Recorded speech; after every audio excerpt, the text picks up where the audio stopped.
L'expérience Sherry Birkin. Non, Sherry Birkin. Nom de code Supergirl par Jake Muller. Âge et date de naissance. En 2023, c'est l'année de ses 37 ans car elle est née en 1986. Taille 1m65, couleur des yeux bleu, couleur des cheveux blond, groupe sanguin O. Affiliation. Agent d'une organisation inconnue de 2009 à 2012. Elle est ensuite devenue agent du DSO entre 2012 et potentiellement maintenant. En mission connue, on peut citer du coup qu'elle a participé aux événements de Raccoon City qui se sont déroulés de fin août à début octobre 1998, Ledonie en décembre 2012, Langxiang en juin-juillet 2013. Spécialisation, elle a des capacités grâce au virus G et surtout ses G-cellules comme la régénération et le vieillissement ralenti. Son statut est vivante. Info complémentaire. Elle est la fille des docteurs William et Annette Birkin. Ils la délaissaient au profit de leur travail. Sa mère lui offrit un médaillon pour ses 11 ans. Elle apprit donc à vivre en partie seule, ce qui l'aida en septembre 1998 lors de l'épidémie de Raccoon City. Elle put rejoindre le Raccoon Police Department, RPD, comme sa mère lui avait suggéré. Son père ayant muté avec le virus G la traqua pour se reproduire, reconnaissant le lien du sang. Elle rencontra Claire Redfield qui la défendit et protégea du mieux qu'elle put. Sherry se fit quand même contaminer par son père. Claire la conduisit au Nest pour lui injecter le vaccin Devil. Elles arrivèrent à s'en tirer, avec Léon S. Kennedy, avant l'autodestruction. Ses deux parents moururent. Il est possible qu'elle fût séparée de Léon et Claire un temps, alors que des membres d'Umbrella les auraient pris en chasse. Elle se serait réfugiée à Stoneville et aurait fui avec une jeune femme nommée Meg avant d'être potentiellement retrouvée par le gouvernement américain et ou Léon. Grâce à Léon, elle fut placée sous la protection du gouvernement américain.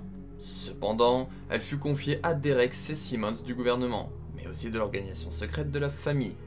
Ils découvrirent qu'elle avait gardé des capacités du virus G et lancèrent donc des expérimentations sur la jeune fille.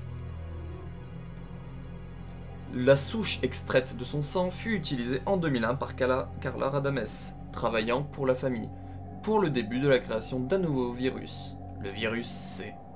Grâce à Claire, elle connaît la pupille de TerraSave Rainey Shaula.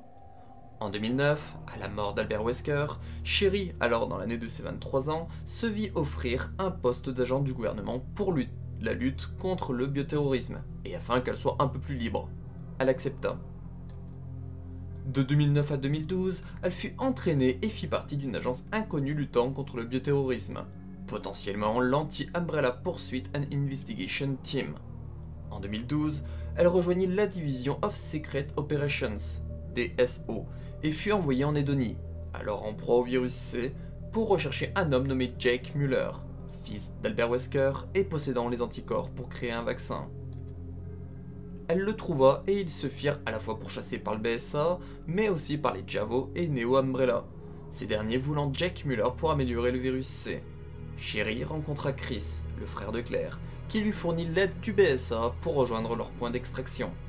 En chemin, ils furent attaqués par l'Ustanak, une arme bio-organique, et leur hélicoptère se cracha.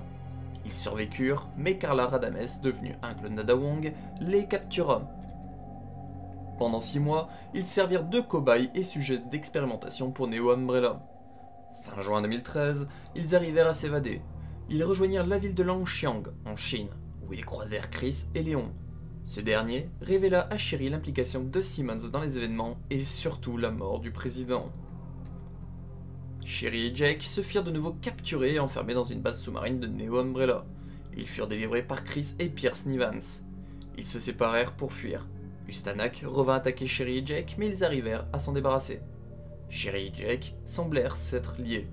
Il lui fournit de son sang et elle put rentrer chez elle en avion, où elle rédigea son rapport sur les événements.